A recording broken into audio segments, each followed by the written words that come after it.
माड्या कारखान्याचे गोविंदराव शिंदेची काही लोक जाऊन बीडमध्ये तुमच्या कारखान्याच्या संदर्भात काही लोकांच्या प्रतिक्रिया खोट्या घेऊन आलेत. काल त्याची एक ऑडिओ क्लिप व्हायरल झाली सगळीकडे.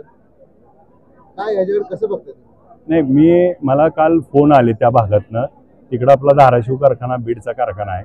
तर काही लोक येत आहेत, फोन बोलतायत, फोनवर रेकॉर्डिंग करतायत आणि सांगतायत काहीतरी असं आणि त्या लोकांचा ऊस गेला नाही किंवा काही लोकांना बळच म्हणतायत तुम्ही असं बोला तसं बोला, ह्या कारखान्यात नाही अभिजित पाटलाचंच बोला. अशा पद्धतीचं तिथल्या शेतकऱ्यांनी मला सांगितलं. मला या निमित्ताने एवढंच सांगायचं की कारखाना आहे. विठ्ठल कारखान्याच्या बाबतीमध्ये आम्ही जे इथं मापदंड लावलेत इथं तुम्ही उत्तर दिली पाहिजे. तिकडचे कारखाने वैयक्तिक आहेत. तिथं 1 लाख गाळप केलं त्याचा फायदा अभिजित पाटलाला होतोय. 1 लाख जर इथं गाळप केलं तर तो सभासदाला होतो. त्यामुळं आपण ह्याच्यावरती बोलावं.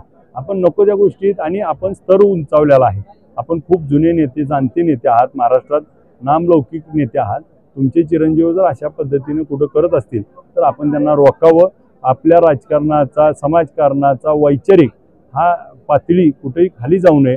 आपली निवडणूक ही विधानसभेची निवडणूक आहे. विठ्ठल कारखान्याच्या निवडणुकीत आम्ही विठ्ठल कारखान्याचं बोललो. विधानसभेच्या निवडणुकीत विधानसभा बोलली पाहिजे. विधानसभेच्या निवडणुकीत साखर कारखान्यावर बोलण्यापेक्षा आपण निधी किती आणला, गेल्या 15 वर्षात काम काय झालं आणि माझ्या काही गोष्टी काढण्यापेक्षा आज आपण आमदार आहात, आपण त्या बाबतीतले खुलासे द्यावे. आपण काय करणार आहात, विजन काय आहे, कारखान्यावर बोलावं नेपेक्षा आपण तुमच्या याच्यावर बोलावं. ऊस नेणं, कारखाना आणणं करणं ही कारखान्याच्या चेअरमनचं काम आहे की आम्ही पण करतो, तुम्ही पण करताय. आज विधानसभेच्या निवडणुकीला सामोरे जात असताना अशा कुठल्याही बाबतीत निर्णय काही करू नये. आपण योग्य पद्धतीनं लोकशाही मार्गाने, सनदशील मार्गाने, सत्सद विवेक बुद्धीनं, सुसंस्कृतपणे निवडणुकीला सामोरे जावं. अशा कुठलाही रडीचा डाव खेळू नये. बदनामी केल्याने कोणाही बदनामी होत नसती. त्याचं एक वाक्य आहे बघा, जिसका नाम होता है उसका ही बदनाम होता है. नाम है इसलिए तो बदनाम करने में आप लगे हो, कुछ नहीं होता.